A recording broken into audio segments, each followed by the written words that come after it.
Okay. Okay, today I will start with the introduction of this course. So you can make the decision whether you will continue for this course or you will not, right? So start from the name CPE 630, right? Computer aided geometric design, or sometimes we can call it geometric modeling, right? The instructor who is speaking now is Associate Professor Dr. Natasha Dedamrong. Okay, you can call me Natasha. Okay, and then you can contact me. It's better to contact me by the line, my line account. That would be easier. So you can call me or you can text me anytime. Okay, for the course in description today, for the course description, what I'm going to teach in this course. So this course, as I just told you, it is about the geometric modeling. But in this course, it's just the foundation of the geometric modeling. What does it mean by geometric modeling? This is the way that the researcher will model the curves and surfaces, right? And for the surfaces, we also have the triangular or rectangular surfaces. And this is just the foundation, the basic notions for curve and surfaces. And what is this course about? I would say that this course is the next subject from computer graphics.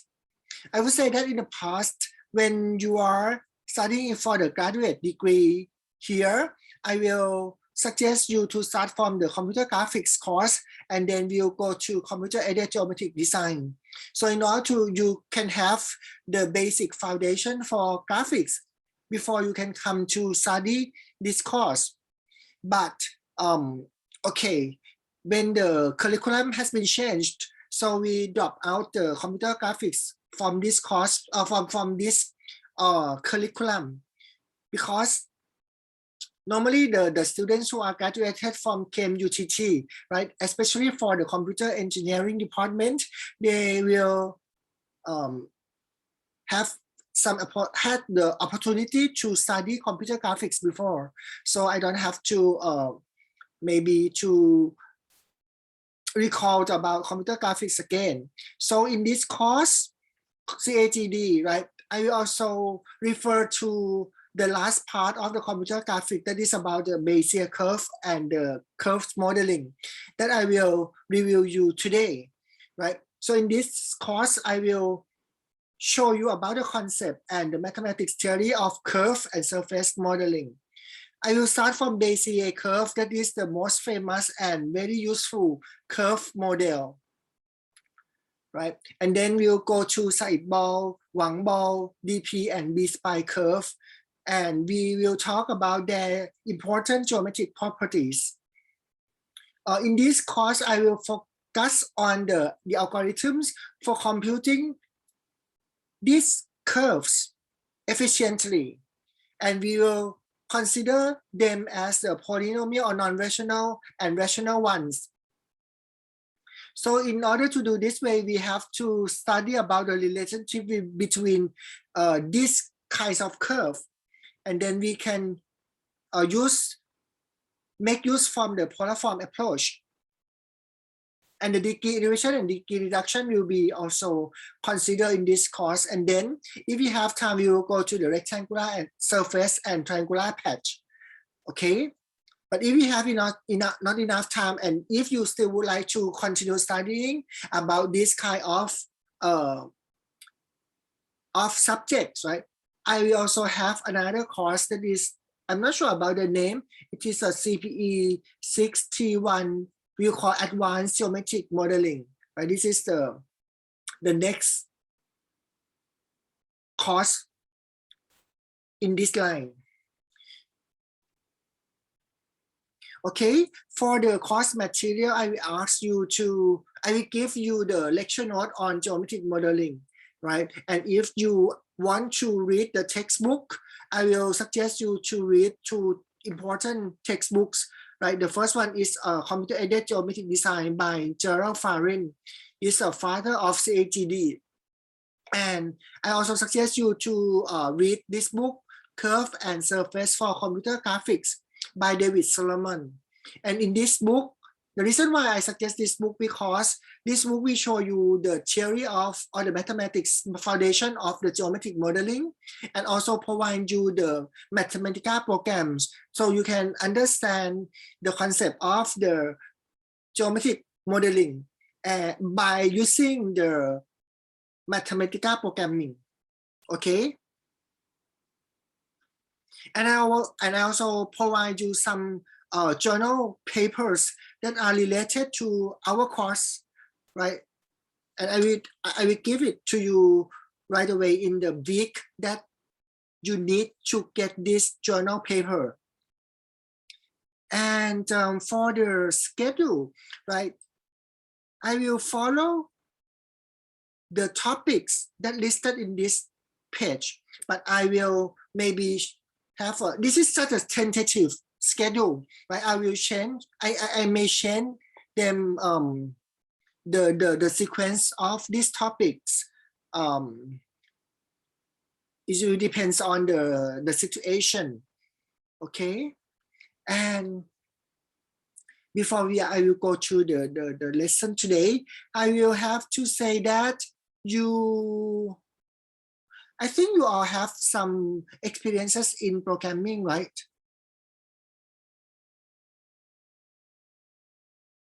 Aisha, what kind of programming languages can you use?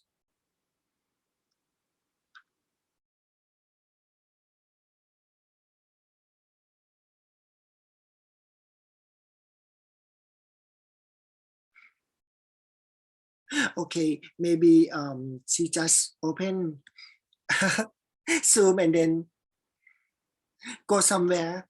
Okay. So this is the listing of the topics that I'm going to talk today, not today, in this course.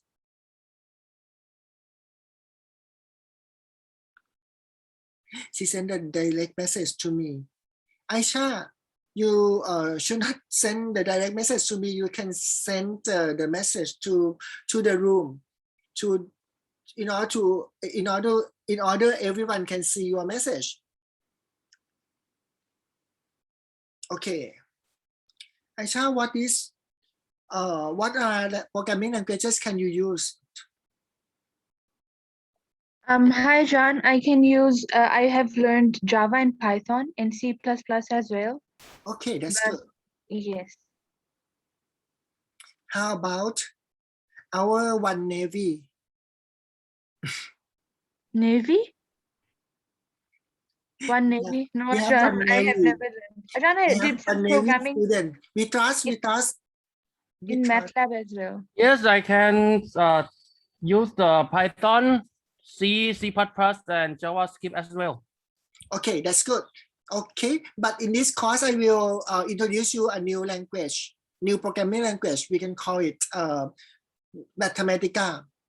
But the reason I use that language is because it is very easy to manage with the polynomial. And also, if you would like to print out or you want to draw curve or surface, it would be very easy. And more than that, you can just simply use the Mathematica compiler, and if you can install it, it's okay. And also the Mathematica program, there is an academic version that you can download, and then you can use the crack program in order to use it as an academic purpose. And another way, you can also use the online version of Mathematica, so you don't have to install Mathematica program. So that would be the things that I would like to remark to you all, that I will start step by step for the Mathematica. And today, after the class, I will show you how the Mathematica can be used. Okay? And these are the list of the topics that we are going to talk in this course.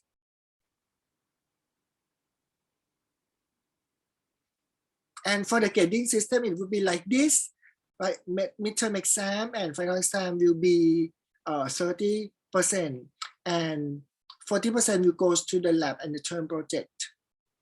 Okay, that's all for the course syllabus. If you have any questions, you can ask me.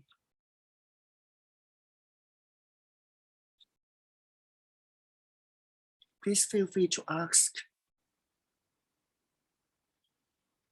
If you all do not have the question, so I will start with today's class. Okay, that is the introduction to computer-aided geometric design. Okay, this is the name of this course, and the overview. This is an overview that I will review you about some mathematical backgrounds that you need to know in this course.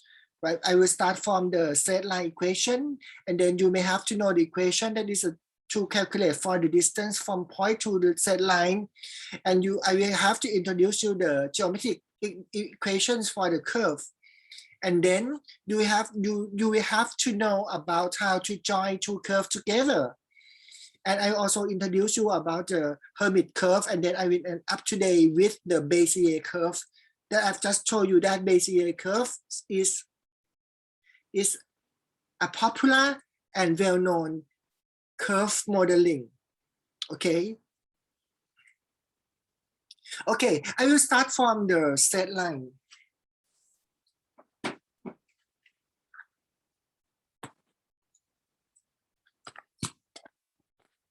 Sorry, I will have to connect my iPad so I can write down some things on this. So what I have to do is maybe I will have to turn off my microphone.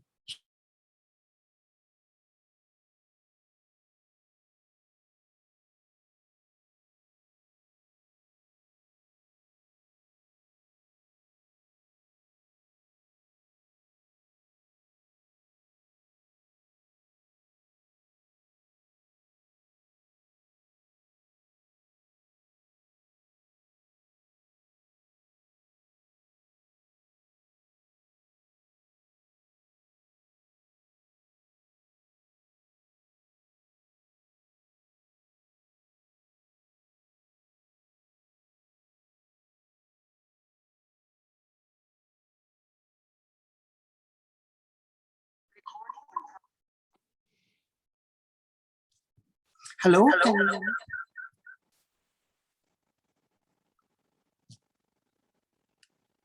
Hello? Can you hear me? Okay, there is no echo. Hi, John. Yes, we can hear you.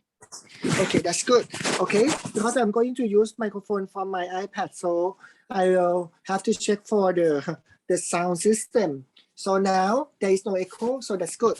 Okay, first of all, we have to start from the straight line equation, right? When I ask you about straight line or a line segment, what is the equation of the line segment? If we have a point in three-dimensional space, right? A.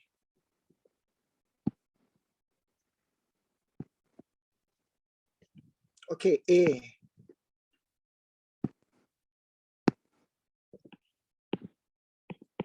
X1, Y1. Okay. Let's think about two or three-dimensional space. Okay, I will start from two-dimensional space. Point A and point B. We are going to draw a line from point A to point B, right? Point A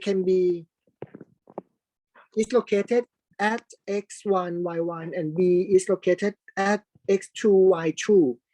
So for the explicit form, right, you may be familiar with, that is, you can write a straight line in terms of this equation. Y is equal to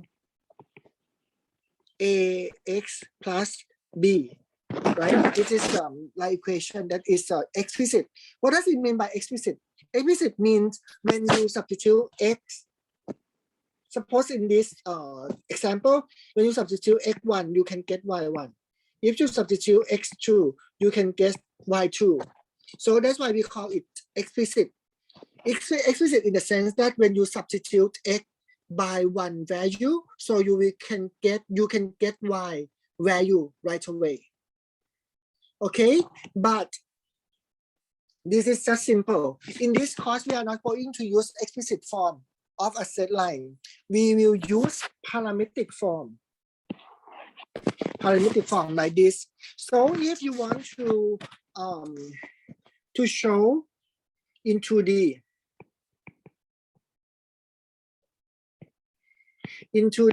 right? If you want to write parametric equation for a set line, you may have to separate or divide it. You have to divide into two equation. The first one is in terms of x, and t can be called as a parametric variable. Because we are talking about parametric equation, right? This one, x1, xt, and yt. Okay, this we can call parametric equation. Okay, so x1, xt can be written in terms of 1 minus tx1 plus tx2.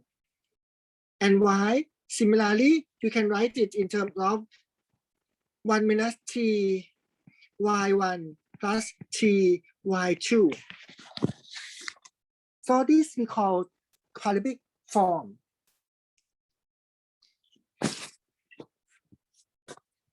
If you see this equation, it is in 2D, but if you want to extend it into 3D, you can just simply add this ZT equation. So it will be similar to the cases of X and Y axis.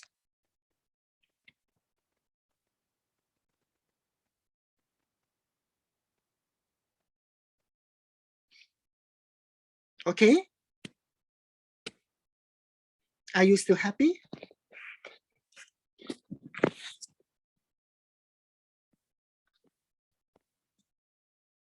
ทันไหม ค่อยๆไปนะ I will go step by step slowly. I am not rush. There are only 3 students here. Okay, so I think set line is still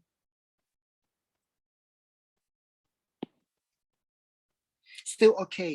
And when we talk about a set line, but if you want to know the distance for a point, any point, right, to a set line, when we talk about the distance from a point to a set line, we will talk about the minimum distance for a point to a set line.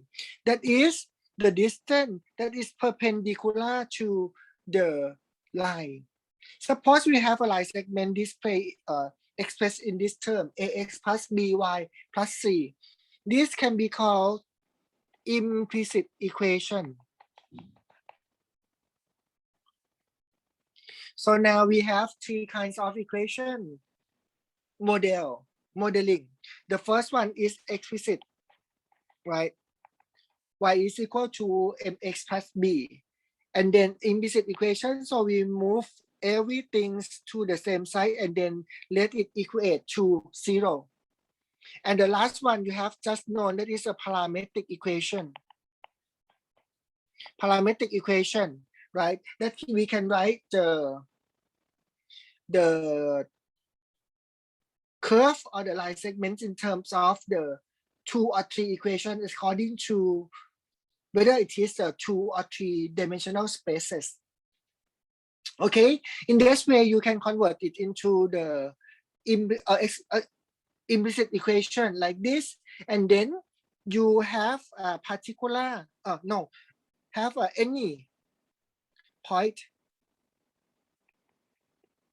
any point, right? Arbitrary point here. Oh, sorry, I pressed clear. Okay, arbitrary point here. So in order to find the distance here, so you can just simply use, this is pH, right? pH here. You can just simply use this, you substitute x0 into x, substitute y into here, and then you can get a value and then square it. And then subdivide by a square plus b square. And then you find the square root, so you can get the result. That is the distance, the minimum distance from a point to a set line. Minimum distance.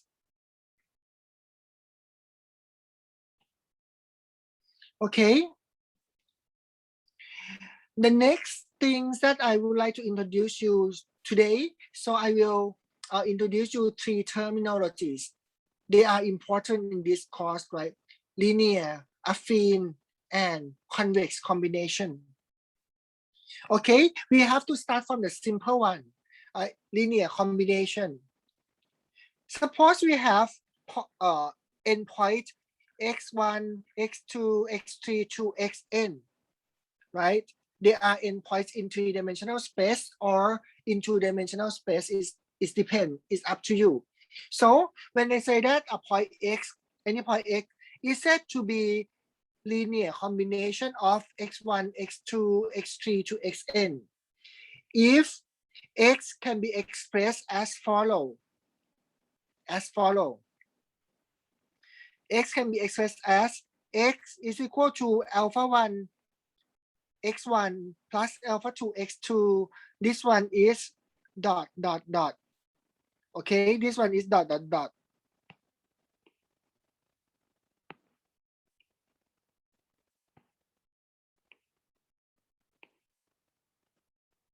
This one is dot dot dot.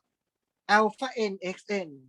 So why it's called linear? It's linear because we can write it in terms of product of sum. Oh no, sorry, sum of product. ผลบวกของผลคูณ sum of product. Okay, sum of product. Sometimes sum of product means linear combination. It's called linear combination. So it can be written in, for the sake of simplicity, we can write it in terms of the summation of alpha I xi, I from 1 to n. And alpha I is an integer, and alpha I is real number. Okay, if we can write an equation in terms of the linear combination of alpha I xi, so we can call it linear combination. This is the first definition that you may have to learn. Okay, let's go to the next one. That is affine combination. Affine combination is very similar to linear combination. Okay, so it actually affine combination is a linear combination except this condition. This is a special condition, right? A condition. Affine combination, x can be written in terms of the alpha I, summation of alpha I xi, and for some alpha I, right, I from 1 to n, summation will be 1. Alpha 1, alpha 2 sum up to alpha n will be equal to 1. Okay, again, this one is the 3 dot. Okay, simply speaking, if a point x is said to be our affine combination of x1, x2 to xn, if x can be written as follow, right? as follow like the linear combination of alpha I xi, and then you must add up one more condition. That is summation of alpha I will sum to 1. That's easy. Okay. Next. Okay, for the last one, convex combination. Convex combination is also very easy, right? When we talk about the convex combination, it is also the same as the linear combination. Okay, you can see that this one is the linear combination, and summation of alpha I is equal to 1. This is affine combination. But the last important condition is that alpha I, for each alpha I, must be greater than or equal to 0. Alpha I must be positive. Okay, because we have to include 0. So you have to write it is non-negative. Non-negative real number. Alpha I has to be non-negative real number. Okay. Okay, you have to remember these definitions here, because when we talk about Bezier curve, we have an important attribute or feature, that is a convex combination. So that's why I have to introduce you about the convex combination first, right before we can go to the concept of Bezier curve. Okay.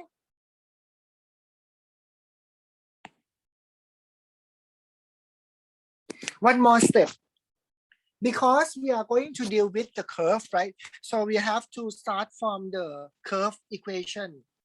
From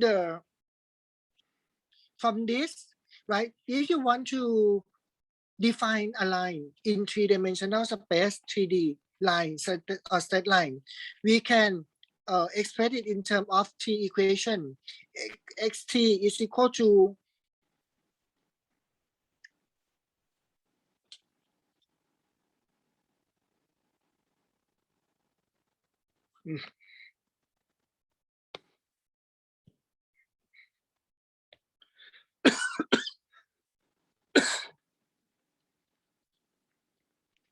xc is equal to 1 minus txa plus txb, right? Similarly, yt is equal to 1 minus tya plus tyb. So, and this will be the same as for z axis. And for the 3D curve, right? If you want to find the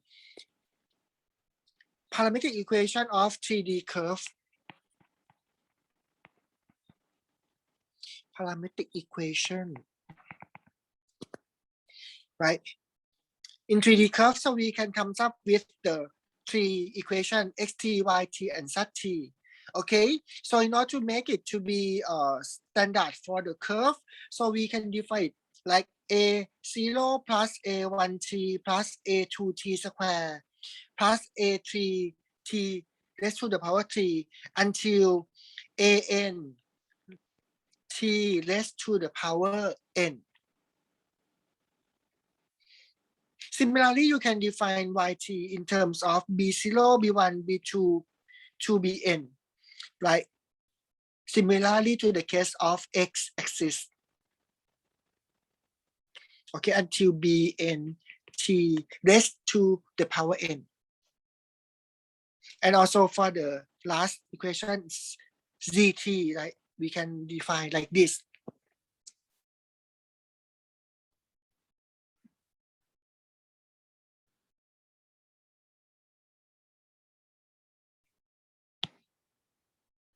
Okay, so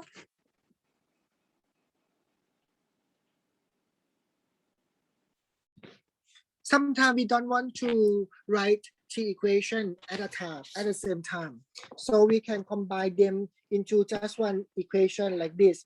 Qt is equal to a, you can see that this is the bound a, right? A0 plus a1t plus a2 t square plus a3 t raised to the power 3 until a3 t raised to the power n, right? And we have to, it is remarked here that is t will be in the range of 0 to 1. 0 t from 0 to 1. Okay, and we can write bound A in terms of a vector ai, bi, and ci, right? This one is a vector of 3 rows, right? And 3 rows will represent x, y, and z respectively. X, y, and z axis respectively. Okay, this is the way we will define 3D curve in parametric variables t. So you may be familiar with this kinds of equation when you were in the high school, right? When you were studying physics, right? When you are trying to find the projectile curve, right? You can write it in terms of xt and yt, right? If you could remember, and zt sometimes. If you are throwing the ball in projectile and then it is a 3-dimensional trajectory, right? So this is when in that way t can refer to time, right? When the time varies, time changes, t will be changes. But in this course, we will concentrate t. That is more or less similar to t, but I'm not going to ask you to let you focus on only it is a time. But for t here, it is varies. T varies from 0 to 1 only. This is what we are considering.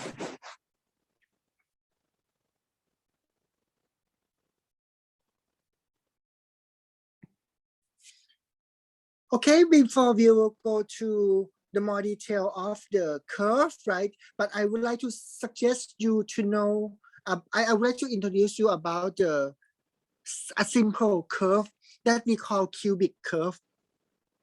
Cubic means 3, right? So cubic is a very, very simple curve, right? That could be defined. And it can be defined as, okay, I don't want to write down it into 3 equations, that is tedious. So I will just put it into the same, into one equation, qt, right? This is a cubic curve, right? Can be defined in terms of, it can be defined by a0 plus a1t plus a2t square plus a3t raised to the power 3. So the reason that we call cubic, because the highest degree of t is 3. Once again, the highest degree of t, which is a parametric equation, parameter t, the highest degree is 3. Is 3. The highest degree of equation is 3.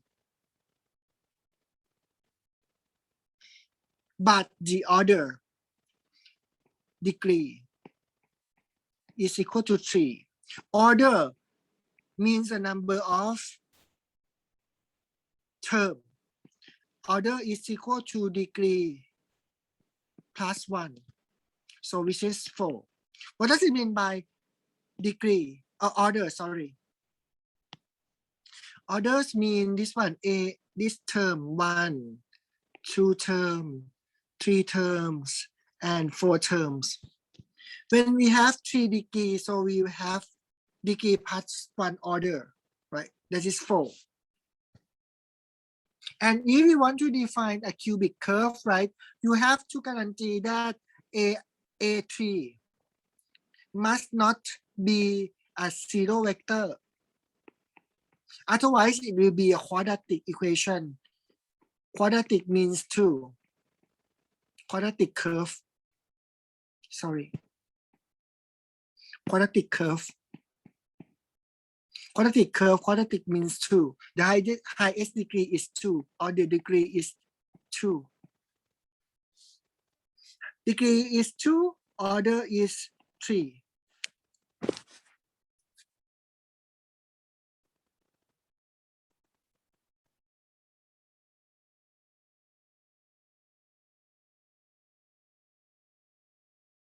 จดทันไหมคะ Can you follow me?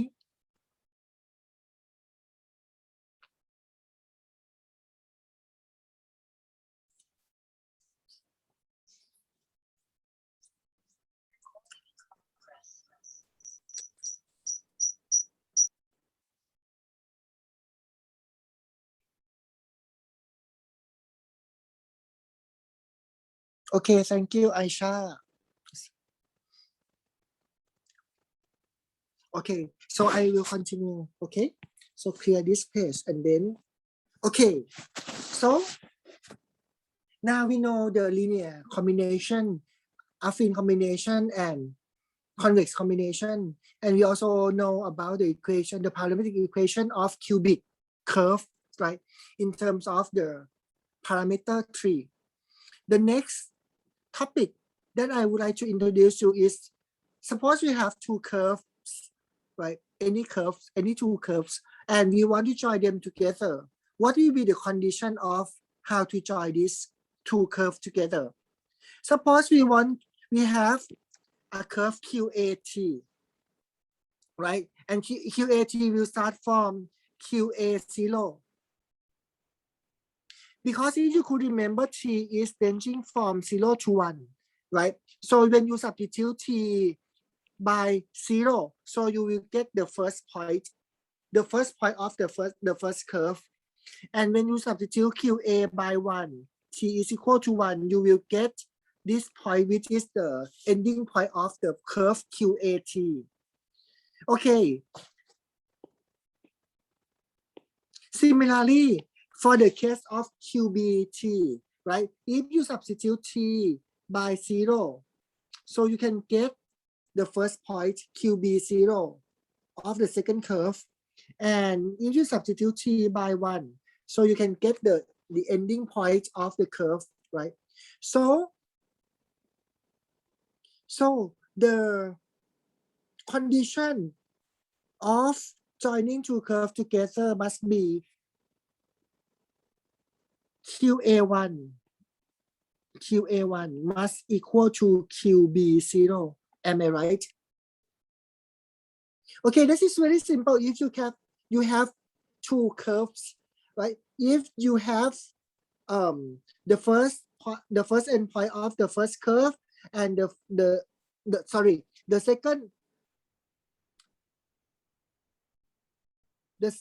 endpoint of the first curve is located at the first point of the second curve, it will be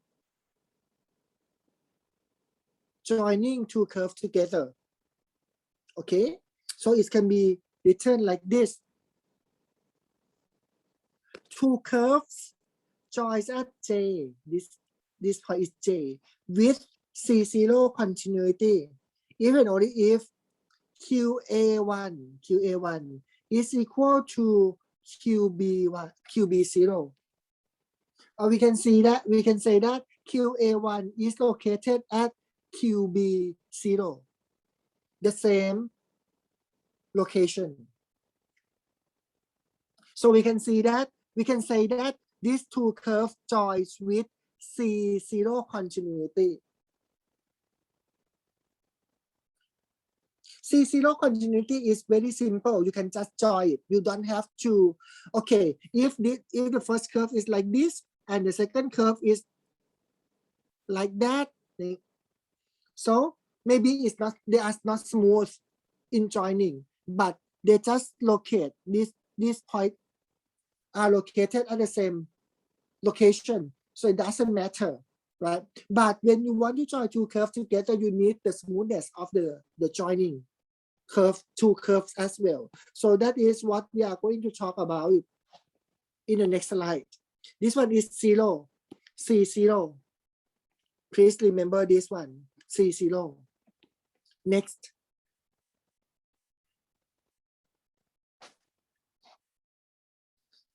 So the next one, I'm going to make it smooth joining. Smooth joining. So if I want to join two curves together at the point J, the same point, but we need more continuity. We call C1 continuity.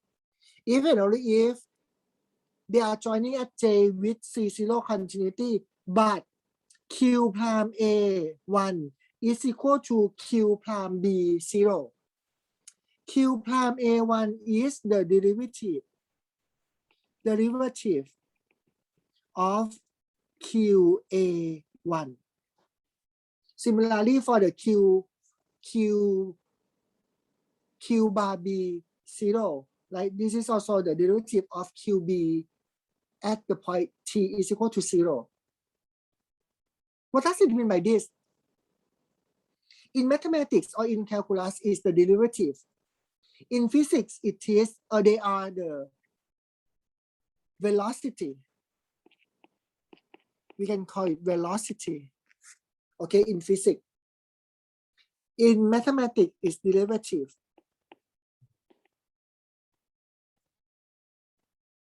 In CAGD or computer graphics, we can call it tangent vector.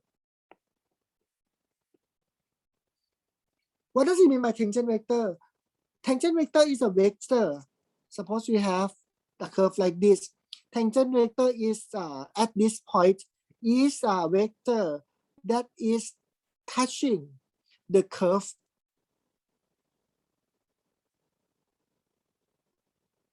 Okay, and it might be perpendicular to the normal vector that is perpendicular to the direction of the tangent vector here. This can be called tangent vector, this vector. This vector will touch the curve at this point. In Thai, we can call vector สัมผัสส่วนโค้ง Tangent vector means the vector that touches the curve at a particular point. So when we talk about derivative, when we talk about velocity, when we talk about the tangent vectors, could you please remind that they are the same thing? They are the same thing. But in this course, when I ask you to find this vector, right, I will call, okay, please show me the tangent vector of this curve, this green curve at the point QB0. The tangent vector will be QB prime 0. QB prime 0, that is a tangent vector of the green curve. But I'm not going to ask you what is the velocity of the curve at the point QB0. No, I'm not going to ask you like that, because in this course we will use our terminology. Okay, we are not going to use the derivative. We are not going to use velocity. We have to use tangent vector. So when we ask about tangent vector, please remind that I'm going to talk about the derivative. So you can just diff it. Okay. Any question? So C1 continuity means you join two curves perfectly.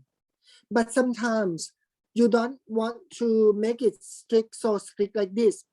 You want to just join it and with the smooth curve, but you don't want to this tangent vector to be the same. Let me show you that for the previous slide, right? C1 continuity. The curve, the tangent vector, two tangent vector here have to be the same. What does it mean by the same? The same vector. When you talk about the same vector, it has to be the same direction and the same magnitude. magnitude.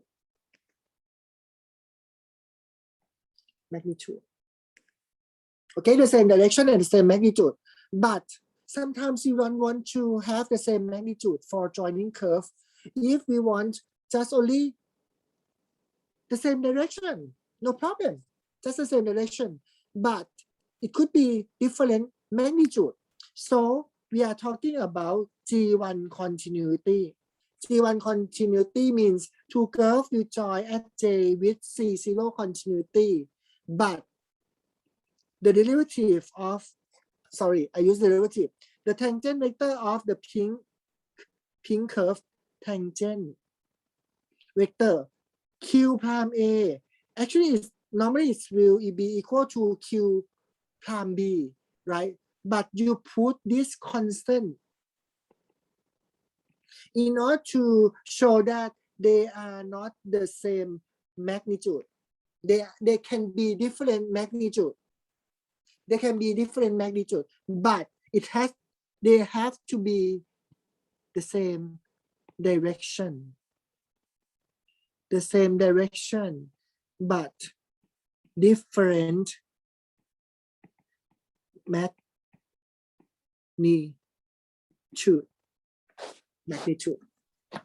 Ajahn, Yes. Ajahn, sorry for interrupting you. You said it has to be the same direction, but how do you determine the direction from the equation? Like they're on the opposite sides of the equation sign? Okay. Let me give you an example, right? Suppose I can show you Q prime A. Suppose I get Q prime A is 1, 2, 3. Okay. For Q prime B, it might be like 2, 4, 6, something like this. So you can write it in terms of 2 multiplied by 1, 2, 3. Okay. So this vector and this vector, they are in the same direction. Like they're multiples of each, like Yeah, they the are. multiplication, the multiple of the direction. Yes. Okay, Ajahn. That's why I call it magnitude. So you can see that the magnitude of this vector will be 2 times of this vector. Am I right? Thank you for your question. This is a good question. Thank you, Ajahn. You're welcome.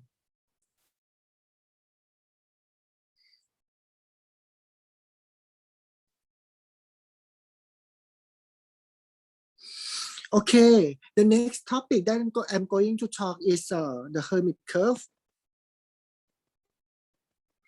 Shall we have a short break for 10 minutes and then we continue with the Hermit curve later? Okay, now is 7 o'clock. Okay, and then we will come back again in 7 past 10. Okay. Okay, Ajahn. ครับ